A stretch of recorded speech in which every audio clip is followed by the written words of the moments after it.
सुप्रभात विद्यार्थियों, आज हम लोग इस वीडियो के माध्यम से समास के एक दूसरे प्रकार के बारे में पढ़ेंगे जिसका नाम है द्वंद्व समास। जैसा कि नाम से ही प्रकट होता है कि द्वंद्व मतलब होता है कि डुएल। डुएल मतलब होता है कुश्ती। देखा होगा आपने, जब दो पहलवान लड़ते हैं तो उसको क्या बोलते हैं? कुश्ती बोलते हैं। तो वैसे ही यहाँ पर जो है वो दो या दो से अधिक पदों में क्या होता है? कुश्ती होता है, डुएल फाइटिंग होता है। तो द्वंद्व मतलब होता है कि जहाँ पर क्या हो, दो या दो से अधिक पद और दोनों पद क्या हो? प्रधान। आपने अव्ययभाव में क्या पढ़ा था कि जिस समास का पहला पद प्रधान है वो अव्ययभाव होता है।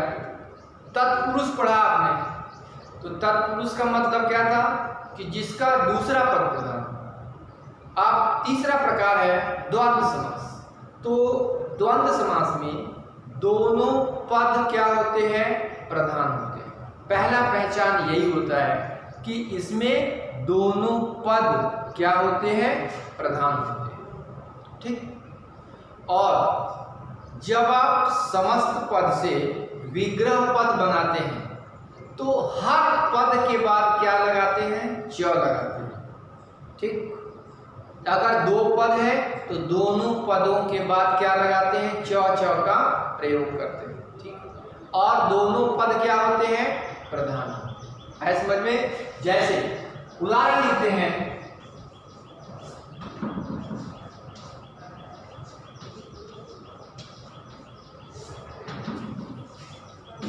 राम च कृष्ण च। तो यहां पर ये जो है वो दोनों पद राम और कृष्ण, ये दोनों क्या है? प्रधान। राम भी प्रधान है और कृष्ण भी प्रधान। और अभी आपको बताया हमने कि विग्रह पद में क्या होगा कि दोनों पदों के बाद, पहले पद के बाद भी च का प्रयोग होगा और दूसरे पद के बाद भी च का प्रयोग होगा। और जब समस्त पद बनाएंगे इसका तो ये बनेगा क्या? राम कृष्ण। तो द्वंद्व समास में क्या होता है कि दोनों पद प्रधान होते हैं और हर पद के बाद क्या करते हैं? च का प्रयोग होता है। अब ये द्वंद्व समास आपका जो है वो तीन प्रकार का होता है। द्वंद्व समास पहला होता है इतरेत्तर द्वंद्व, दूसरा होता है समाहार द्वंद्व और तीसरा होता है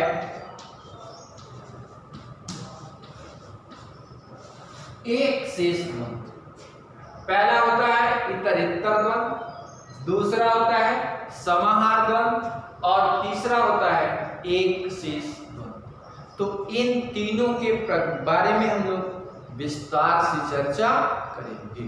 तो पहला जो प्रकार है इतरेत्तर द्वंद्व, इसके बारे में हम लोग विस्तार से चर्चा करेंगे। इतरेत्तर द्वंद्व। तो इतरेत्तर द्वंद्व में क्या होता है मेरे प्रिय विद्यार्थियों कि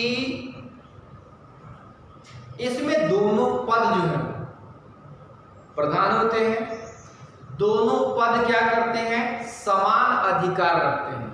ना कोई बड़ा होता है और ना कोई छोटा होता है। दोनों पद क्या करते हैं? समान अधिकार को रखते हैं। तो इतरेत्तर द्वंद्व में दोनों पद क्या होते हैं? बराबर होते हैं, समान अधिकार को रखते हैं। तो इसका नियम होता है पहला, कैसे आप समस्त पद से विग्रह पद बनाएंगे और विग्रह पद से समस्त पद बनाएंगे। तो पहला क्या होता है कि प्रत्येक पद के बाद च का प्रयोग करते हैं। जब आप समस्त पद से विग्रह पद बनाएंगे तो क्या करेंगे, प्रत्येक पद के बाद च का प्रयोग करेंगे, हर पद के बाद च का प्रयोग करेंगे। और दूसरा नियम ये होता है कि उत्तर पद के लिंग के अनुसार समस्त पद का लिंग होता है। मतलब जो बाद वाला पद आपका है वो जिस लिंग में होगा समस्त पद का लिंग वही होगा। और तीसरा जो नियम इसमें ये है कि प्रथम पद, सॉरी इसको ऐसे लिख सकते हैं, पूर्व पद और उत्तर पद की संख्या के अनुसार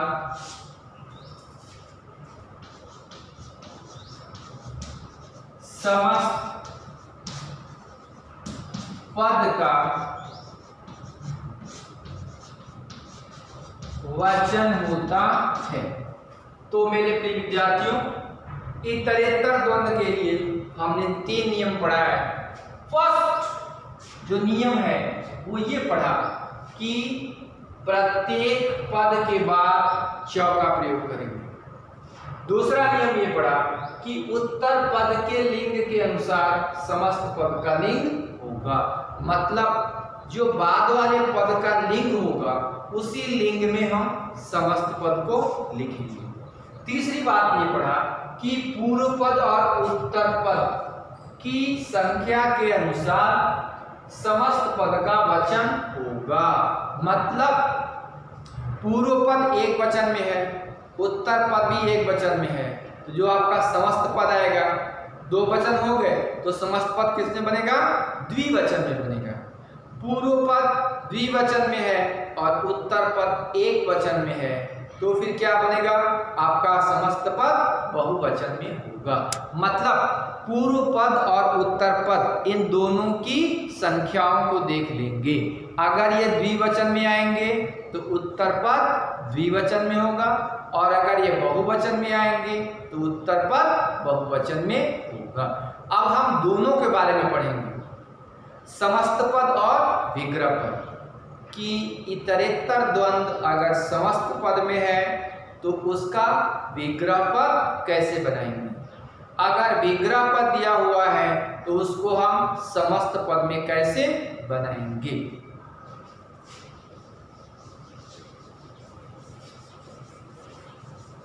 तो पहले हम लोग ये पढ़ेंगे कि विग्रह पद से समस्त पद कैसे हम बनाएंगे। जैसे आपका उदाहरण लिखा हुआ है विग्रह पद में, सपोज रामः च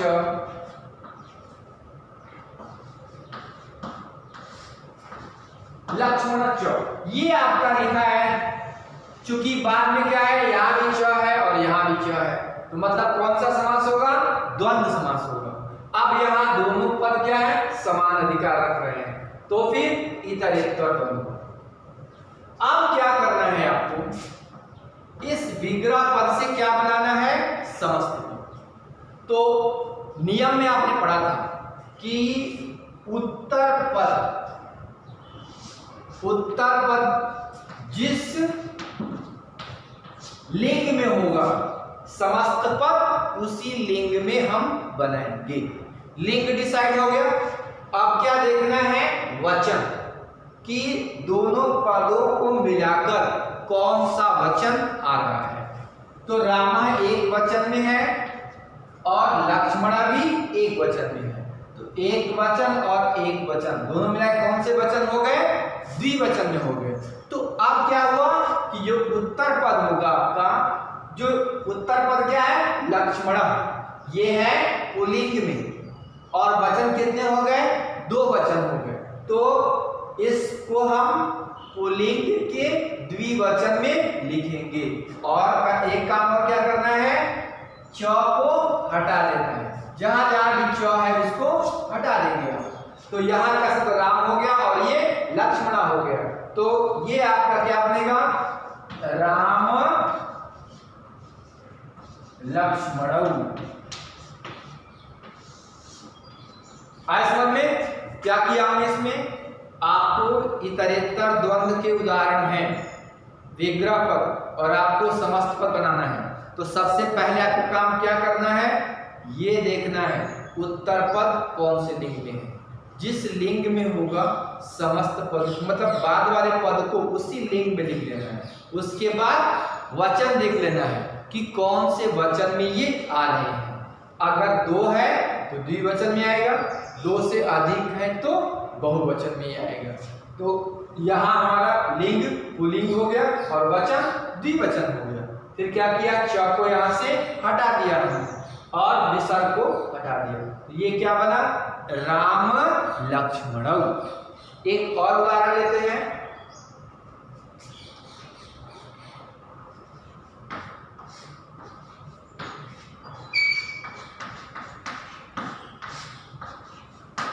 राधा च कृष्णः च लगा है, मतलब कौन सा है ये हो गया आपका इतरेतर द्वंद्व। अब क्या करना है? समस्त पद बनाना है। तो ये क्या लिखा है? कृष्णः। ये कौन से लिंग में होगा? पुल्लिंग में होगा। वचन कितने आ रहे हैं? राधा भी एक वचन में है और कृष्ण भी एक वचन में है। वचन कौन सा हो गया? द्विवचन। तो कृष्ण को क्या लिख देंगे?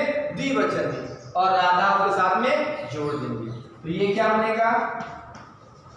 राधा कृष्णौ। आए समझ में? एक और उदाहरण लेते हैं।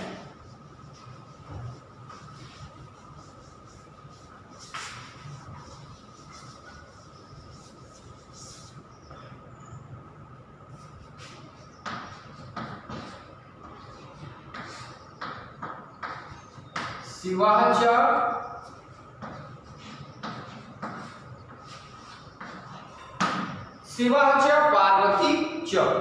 पहला काम क्या करेंगे? बीच से च को हटा देंगे और यहां की विभक्तियों को भी हटा देंगे। अब उत्तर पद हमारा लिखेंगे कौन से लिंग में है? स्त्रीलिंग। लिंग डिसाइड हो गया। अब देखना है वचन। तो वचन में शिव एक वचन, पार्वती एक वचन। तो वचन कितने हो गए? द्विवचन। तो पार्वती को आपको द्विवचन में लिखना है। तो नदी के अनुसार रूप बनता है नदी नद्यौ, पार्वती पार्वत्यौ। शिव को जोड़ देंगे तो क्या बनेगा? शिव पार्वत्यौ। ऐसे मन में एक और लेते हैं।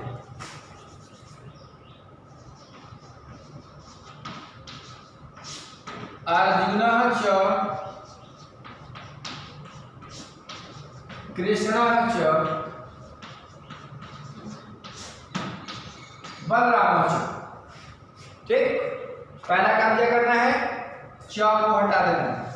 सब जगह से च को रिमूव कर देंगे, हटा देंगे। उसके बाद देखना है कि उत्तर पद जो आपका है वो कौन से लिंग में है। तो ये कौन से लिंग में है? पुल्लिंग में। तो समस्त पद का लिंग कौन सा हो गया? पुल्लिंग।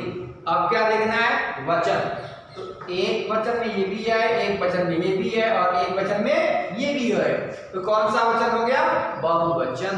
फिर क्या करना है? यहां से विसर्ग को हटा देना। तो क्या बनेगा? अर्जुन कृष्ण। अब बलराम क्या होगा? बहुवचन बन जाएगा। क्या बनेगा? बलरामा।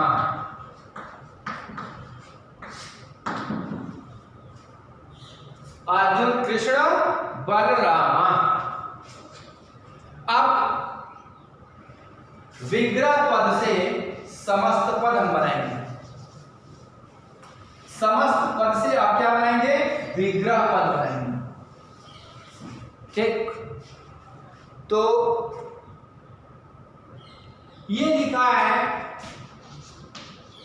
कंद मूल फलन, ये आपका है समस्त पद। आपको क्या बनाना है? विग्रह पद। तो पहले सबके बाद क्या करेंगे? च का प्रयोग करेंगे। एक शब्द कंद हो गया, मूल हो गया और फलानी हो गया। तो नपुंसक लिंग में कौन सा है? उत्तर पद आपका है। तो कंदम च बनेगा, मूलम च बनेगा और फलानी च बनेगा। कंदम च मूलम च फलानी च। तो ये हमने बनाया कौन सा? समस्त पद से विग्रह पद। एक और आता है, मान लीजिए शिव केशव, ऐसे में। तो अब क्या करना है आपको कि जो उत्तर पद दिया हुआ है उसको भी किस में लिखना है? एक दो शब्द हैं तो किस में आएगा वो? एक वचन में ये भी लिख देंगे और एक वचन में ये भी लिख देंगे। तो और इसका लगाएंगे तो क्या बनेगा? शिवः च केशवः च, शिवः च केशवः च बने। ठीक, आगे बना लेते हैं। मयूर कुक्कुटौ, दो है, किसमें आएंगे? द्विवचन में आएंगे। तो क्या बनेगा? मयूरः च और कुक्कुटः च। तो इस तरह से हम इतरेतर द्वंद्व को समझेंगे।